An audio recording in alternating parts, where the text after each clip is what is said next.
تو میں نے آپ سے بتایا کہ یہ قدر جو ہے، ایک تو اسی سے لفظ قدرت بنا ہے، اور نمبر دو اسی سے کسی شے کی قدر و قیمت، اور پھر اسی کے معنی ہے اندازہ مقرر کر دینا، کسی شے کا اندازہ مقرر کر دینا، یہ قدر ہے۔ اللہ نے ہر چیز کا ایک اندازہ مقرر کر دیا ہے،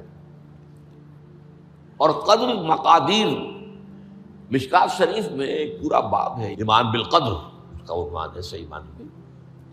تو پہلی حدیث کیا ہے؟ مسلم شریف کی روایت ہے، عن عبداللہ ابن عمرو بن العاص رضی اللہ تعالی عنہما۔ حضرت عمرو بن العاص جو بڑے سرداران قریش میں سے تھے، بڑے سیاستدان تھے اور بڑے بہادر انسان بھی تھے، ان کے بیٹے ہیں عبداللہ۔ اور بڑی دلچسپی کی بات یہ ہے کہ باپ اور بیٹے کے مزاج میں بود المشرقین تھا، وہ تھے جنگجو اور سیاستدان اور بڑے سرداروں میں سے، یہ تھے انتہائی زاہد و عابد، انتہائی زاہد و عابد۔ انہی کے بارے میں آتا ہے پوری رات کھڑے رہتے تھے نوافل میں، اور ہر روز روزہ رکھتے تھے، جس پر حضور نے یوں کہنا چاہیے کہ ڈانٹ پلائی۔ آپ کو اطلاع ہوئی، آپ نے بلایا، یا عبداللہ اولم اخبر انک تقوم اللیل و تصوم النہار تصوم الدہر، کیا مجھے یہ خبر نہیں دی گئی ہے؟ یعنی مجھے یہ خبر ملی ہے کہ تم پوری رات کھڑے رہتے ہو، نماز پڑھتے ہو، تم ہر روز روزہ رکھتے ہو، اب کیا کرتے؟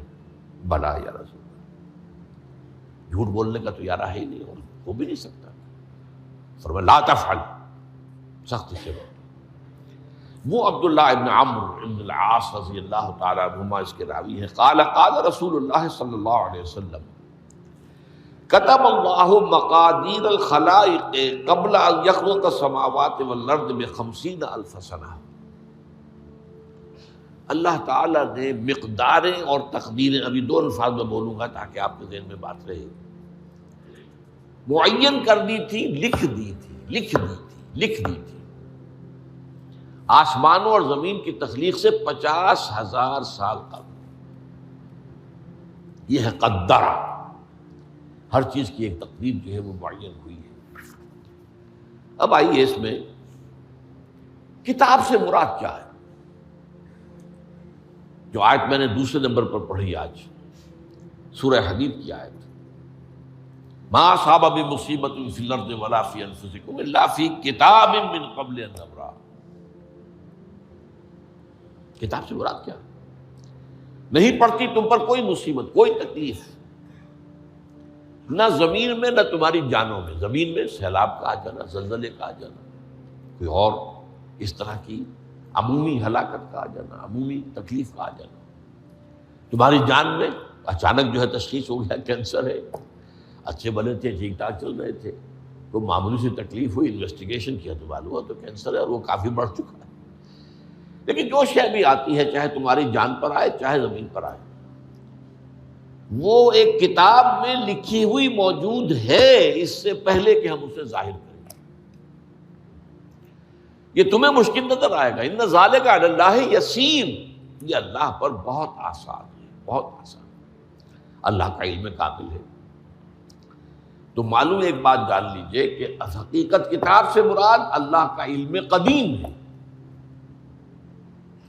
اللہ کا علم حادث نہیں ہے، معاذ اللہ ثم معاذ اللہ، کہ کوئی شے ہوئی تو اس کے علم میں آئی۔ یہ ہمارے ہاں بعض گمراہ فرقوں کا عقیدہ ہے، اسے بدع کہتے ہیں، کہ اللہ کے علم میں بدع بھی ہے، یعنی کسی واقعے کے ظہور کے بعد اس پر کسی شے کا منکشف ہونا، معاذ اللہ ثم معاذ اللہ۔ یہ شان خداوندی سے بہت بڑی ہے۔ وہ تو عالم ما کان و ما یکون ہے، جو بھی کچھ تھا اور رہا ہے آج تک، ہمیشہ سے ہے، اور جو بھی کچھ ہوگا وہ سب اس کے علم میں آن واحد میں موجود ہے۔ آن واحد، یہ آن واحد کے لفظ کو اچھی طرح سمجھ لیجیے۔ مجھے سب سے پہلے تجربہ ہوا تھا، یہ سن میرا خیال ہے کہ 67-68 کی بات ہے، میں نے پہلا ہفائی سفر کیا تھا لاہور سے کراچی۔ اس وقت فوکر چلتا تھا، فوکر فرینڈشپ، چھوٹا جہاز کے چڑیا والا، اور کرایہ 90 روپے تھا نائٹ کوچ کا۔ آج آپ تصور کیجیے. تو میں چونکہ مجھے جغرافی سے دلچسپی ہے اور فوکس زیادہ اونچا نہیں ہوتا، تو میں دیکھتا جا رہا تھا کھڑکی سے، اس وقت ہم کہاں پہنچ گئے، اب کہاں پہنچ گئے. اب جو روشنیاں نظر آ رہی ہیں کس شہر کی ہیں؟ یہ اکاڑے کی آ گئی، یہ ساہیوال کی آ گئی، یہ آگے اور آگے آئی. ایک دم میں نے دیکھا کہ 3 شہروں کی روشنیاں میں ایک وقت دیکھ رہا ہوں. لودھرا، بہاولپور، سماسٹا. مجھے خیال آیا کہ جب میں ٹرین سے سفر کرتا ہوں، کراچی جاتا ہوں، تو لودھرا پہنچتا ہوں تو میں سمجھتا ہوں کہ ابھی بہاولپور آدھا گھنٹے بعد آئے گا. وہ مستقبل کی شے ہے میرے لیے. بہاولپور پہنچتا ہوں تو لودھرا میرے لیے ماضی کی بات بن جاتی ہے. آدھے گھنٹے پہلے لودھرا آیا تھا، اور آدھے گھنٹے کے بعد جو ہے سماسٹا آئے گا. وہ میرے لیے مستقبل بن گیا، لودھرا ماضی بن گیا. لیکن اس بلندی پر میں بیک وقت دیکھ رہا ہوں لودھرا کو بھی اور بہاولپور کو بھی اور سماسٹا. یہ معاملہ جو ہے اس کو 1 ملین بلین سے ضرب دے لیجئے. اللہ تعالیٰ اس بلند مقام سے دیکھ رہا ہے جہاں اس کے مشاہدے میں، اس کے علم میں ماضی اور مستقبل کا کوئی سوال ہی نہیں. آنے واحد، آنے واحد، آنے واحد. تو یہ در حقیقت کتاب جسے کہا گیا قرآن مجید میں بار بار بہت جگہوں پر آیا ہے. تو یہ کتاب جو ہے در حقیقت اللہ تعالیٰ کا علم قدیم، اس میں سب کچھ موجود ہے، ہمیشہ سے موجود ہے، لکھا ہوا موجود ہے، اور کوئی غلط نہیں ہو سکتا. آگے چل کر گفتگو ہوگی اصل میں بعد میں کہ تقدیر کے جو عام عقیدے میں ہم تقدیر کہتے ہیں اس کے 2 پہلو ہیں. ایک پہلو ہے ما اصاب علی الانسان، جو کچھ انسان پر آتا ہے مصیبت، جیسے ابھی آیت میں نے پڑھی ما اصاب من مصیبت فی الارض ولا فی انفسکم. ہم ہر وقت زد میں ہیں، کوئی تکلیف آ گئی، کوئی مصیبت آ گئی، کوئی بیماری آ گئی، کوئی حادثہ ہو گیا، کوئی بچہ فوت ہو گیا، کوئی عزیز جو ہے وہ فوت ہو گیا. یہ ہر وقت حوادث ہے. تو جو بھی کچھ پیش آتا ہے وہ علم خداوندی میں ہمیشہ سے تھا. یہی وجہ ہے کہ ایک اور حدیث ہے ابن الدیلمی سے، لمبی حدیث ہے وہ، لیکن اس کے اندر جو آخری ٹکڑا ہے وَتَعْلَمَ، یعنی انسان کے نجات کے لیے لازم ہے کہ یہ بات بھی تم جان لو انما اصابک لم یکن لیخطئک وانما اخطأک لم یکن لیصیبک ولو مت علی غیر ھذا. اگر تم اس کے سوا کسی صورت پر ہوگے تو جہنم میں داخل ہو جاؤ گے، دخلت النار. یہ جان لو کہ جو چیز تم پر آئی وہ آنی ہی آنی تھی. دیکھیے ہوتا کیا ہے، کاش کہ میں اگر یوں کر لیتا تو یہ نہ ہوتا. بس یہی ایمان بالقدر کے منافی ہے. جو ہوا ہے وہ اللہ تعالیٰ کے ہاں تو پہلے سے طے تھا، ہونا ہی تھا. تمہاری کوئی تدبیر، کاش کہ میں اس وقت یہ کر لیتا. یہ لو، اسی لیے ایک حدیث میں الفاظ آئے ہیں ان کلمۃ لو تفتح عمل الشیطان. اس لو سے، کاش، اس سے شیطانی عمل شروع ہو جاتا. کاش کہ یہ ہو جاتا، کاش میں یہ نہ کرتا، کاش کہ ہو جاتا. تو یہ نہیں. تعلم انما اصابک لم یکن لیخطئک. تو جان لے اس بات کو کہ جو چیز تم پر آئی ہے وہ ہرگز ٹلنے والی نہیں تھی. کوئی تدبیر تم کر لیتے، کوئی کسی وقت کوئی ہیلا کر لیتے، کوئی تم قدم اٹھا لیتے، کچھ بھی کر لیتے، وہ تو آنی ہی آنی تھی. وما انما اخطاک، جو چیز تم سے چھوٹ گئی، رہ گئی، نہیں ملی. ایک ویکنسی ایڈورٹائز ہوئی تھی، آپ نے بھی درخواست دی تھی، آپ کو نہیں ملی. اب آپ ہو کاش کہ میں نے فلاں سے سفارش کرا لی ہوتی. بس گئے. تو جو چیز چھوٹ گئی ہے چھوٹ جانی ہی تھی. اس میں قطعاً جو ہے کوئی شکل، کوئی تدبیر، کوئی سفارش، کسی طرح کا کوئی بھی ہیلا، کوئی جو ہے اس پہ کارگر نہیں ہو سکتا تھا. لم یکن لیصیبک وبت علی غیر ذالک. اگر تو اس کے سوا کسی کیفیت پر تیری موت واقع ہوئی، اگر یہ یقین نہیں ہے، یہ ہے تقدیر کا وہ مفہوم کہ جس کا تعلق ہے علی ما اصاب الانسان. جو انسان کے اوپر وارد ہو رہا ہے اس کے ضمن میں تقدیر کا مفہوم کیا ہے. کہ جو ہوا ہے وہ تو ہونا ہی تھا، اس میں تو کسی شک و شبے کی گنجائش نہیں، بالکل اللہ تعالیٰ کا فیصلہ ہے۔ البتہ در حقیقت ایک دوسرا پہلو ہے، ما یفعل الانسان، وہ جو انسان کرتا ہے۔ یہاں آ کر یہ تقدیر کا مسئلہ بہت ٹیڑھا ہو جاتا ہے۔ آیا میرے اندر کوئی اختیار بھی ہے کہ نہیں؟ Do I have any free choice؟ یا ہر شخص پہلے سے طے ہے؟ تقدیر کا ایک عام مفہوم یہ ہے، اور اس مفہوم میں بھی بعض روایات بھی ہیں جو اس کی تائید کرتی ہیں کہ ہر چیز پہلے سے طے ہے، لکھی ہوئی۔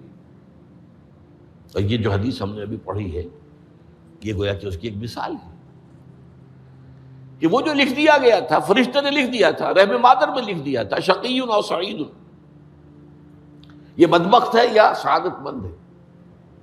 تو ایک شخص پوری عمر نیکی کے کام کرتا رہا، آخری وقت میں آ کر کوئی ایسا حادثہ پیش آ گیا کہ وہ اہل جہنم کے سے کام شروع کر دی اور جہنمی ہو گیا۔ یا ایک شخص ساری عمر جو ہے جہنمیوں کے سے کام کرتا رہا، آخری وقت میں آ کر کوئی ایسی توفیق ملی، کچھ ایسا معاملہ ہو گیا، توبہ کر لی اور اس نے جو ہے اہل جنت کے سے اعمال شروع کر دی، ضرورت ہو گئی۔ تو یہ جو ہے علامہ اصابک کا علیحدہ بات ہے، اور علامہ یفعل الانسان، انسان کیا کرتا ہے، اس میں اس کی قدرت کتنی ہے۔ اور یہ ہمارے ہاں فلسفے کا بڑا مشکل موضوع ہے، اسی کا نام ہے جبر و قدر۔ ہمارے اسلاف میں بھی کچھ لوگ ایسے ہیں متکلمین میں سے، دیکھیے ہمارے ہاں ایک وہ لوگ ہیں کہ جو اس پر قناعت کرتے ہیں کہ جو اللہ نے کہہ دیا اور رسول نے کہہ دیا، اس سے آگے ہم مین میخ نہیں نکالیں گے، وہ محفوظ راستے پر ہوتے ہیں۔ لیکن بہرحال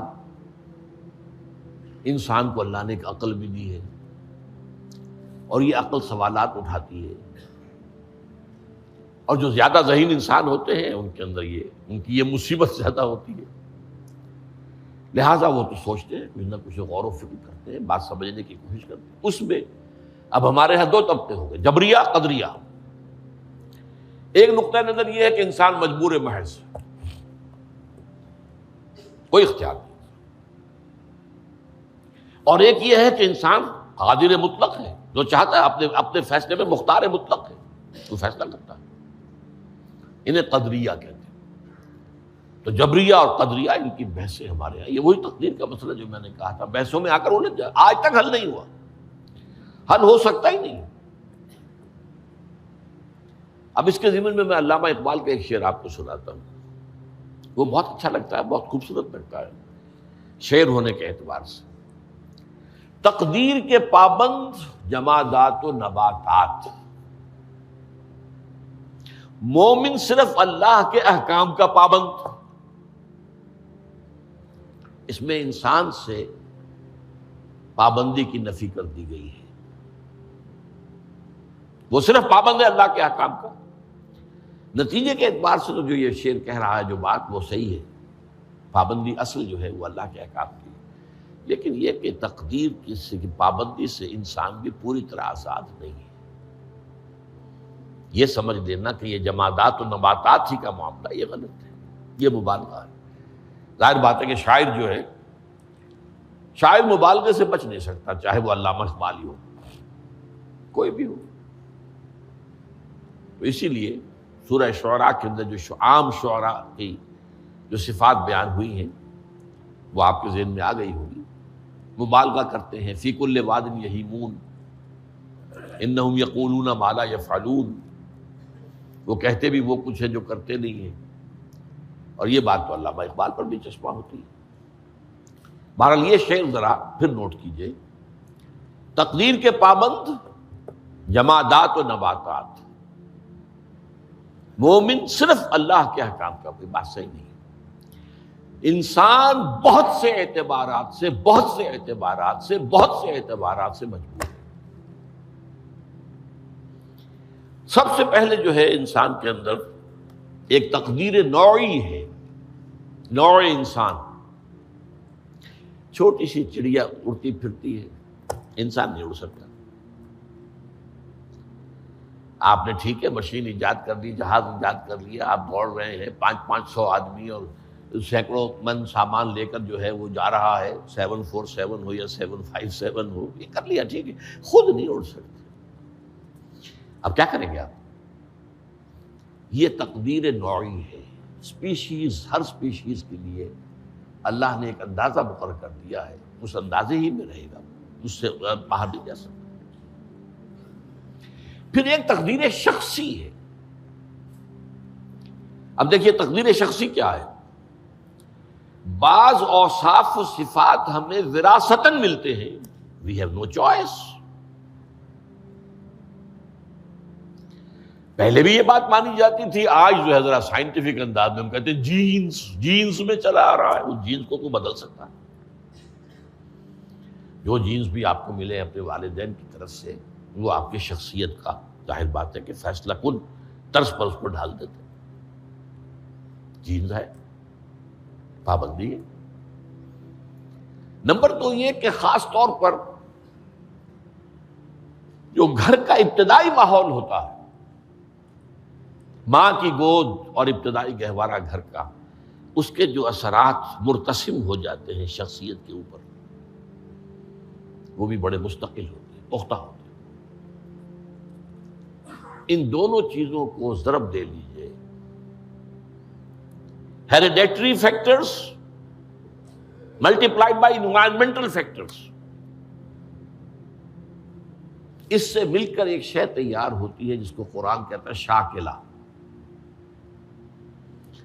قل کل یعمل علی شاکلتہ فربکم اعلم بمن هو اہدی سبیلا، سورہ بنی اسرائیل۔ شاکلہ کسے کہتے ہیں؟ شاکلہ شکل دینے والی شے۔ آپ کو لوہا ڈھالنا ہے، کوئی خاص پرزہ بنانا ہے، اس کا پہلے سانچہ بناتے ہیں ہم، لوہے کو پگھلا کے اس میں ڈالیں گے تو جیسا سانچہ ہوگا ویسا ہی لوہا جو ہے وہ شکل اختیار کرے، اسے شاکلہ کہتے ہیں۔ یہ شاکلہ جو ہے ہر انسان کا، اس سے باہر انسان نہیں جا سکتا، اس کے اندر اندر سٹرگل ہوگی، اس کے اندر اس کی جد و جہد ہوگی، لیکن اس کا یہ مطلب نہیں ہے کہ اس کا کوئی فری چوائس ہے۔ فری چوائس ہے، لیکن وہ فری چوائس انہی حدود کے اندر کام کرے گا، اس سے باہر نہیں۔ اس بات کو مختلف احادیث میں حضور نے بہت خوبصورتی سے بیان کیا۔ ایک حدیث بڑی اہم ہے، بڑی اہم ہے، الناس کالمعادن، انسانوں کی مثال بھی معدنیات کیسی ہے۔ اب سونے کی معدنیات میں سے سونے کی جو اور ہے، اب پتہ نہیں اردو میں مجھے معلوم نہیں اور کا ترجمہ کیا کرتے ہیں عام طور پر، لیکن جانتے ہیں اور وہ کچی دھات جس سے کو صاف کر دیتے ہیں تو پھر وہ دھات جو ہے خالص شکل میں سامنے آ جاتی ہے۔ سونے کی اور سے سونا بنے گا، چاندی کی اور سے چاندی بنے گی، سونا تو نہیں بن سکتا، جتنا چاہے صاف کر لیں، وہ اور تو مستقل ہے۔ الناس کالمعادن خیارکم فی الجاہلیت خیارکم فی الاسلام، جو تم میں جاہلیت کے دور میں، پری اسلامک دور میں جو بہترین تھے، وہی اسلام میں آ کر بہترین ہوئے۔ وہ اور سونے کی تھی، وہ صاف ہو گئی ہے، اور سونا جو ہے وہ نکھر کر خالص سونا بن کر آ گیا ہے، اسلام نے صاف کر دیا۔ وہ چاندی کی اور تھی، اسلام نے اس کو صاف کر دیا ہے، وہ نکھر کر چمکتا ہوا جو ہے وہ چاندی بن گئی۔ لیکن یہ کہ اذا فقہوا، البتہ پھر اس میں ایک اضافہ کیا حضور نے، جبکہ ان کے اندر دین کا فہم داخل ہو جائے تو یہ کہ جو بہترین پہلے تھے وہی بہترین اب ہوں گے۔ اسلام لانے سے پہلے بھی بہترین ابو بکر تھے، اسلام لانے کے بعد بھی بہترین ابو بکر۔ حضور پر وحی سے پہلے بھی بہترین خاتون خدیجۃ الکبریٰ تھی، ایمان لانے کے بعد بھی بہترین خاتون خدیجۃ الکبریٰ ہے۔ اور دوسری حدیث سنیے، عن ابی الدرداء رضی اللہ تعالی عنہ قال بینما نحن عند رسول اللہ صلی اللہ علیہ وسلم اسی حال میں کہ ہم ایک روز ہم حضور کے پاس تھے، نتناکرون ما یکون، اور ہم ذرا سوچ رہے تھے کیا کیا کچھ پیش آنے والا ہے دنیا میں۔ اذ قال رسول اللہ صلی اللہ علیہ وسلم، جبکہ حضور نے ہم سے ایک بات کہی، بڑی غور سے سنیے، اذا سمعتم بجبل ان زال عن مکانہ فصدقوہ، اگر تم یہ سنو کہ کوئی پہاڑ اپنی جگہ سے ٹل گیا تو مان لینا۔ وَإِذَا سَمِعْتُم بِرَجُلٍ تَغَيَّرَ عَنْ خَلْقِهِ فَلَا تُصَدِّقُوهُ، اور اگر تم سنو کہ کوئی شخص جو ہے وہ اپنی سرشت سے، اپنی جبلت سے بدل گیا تو کبھی نہ مانو۔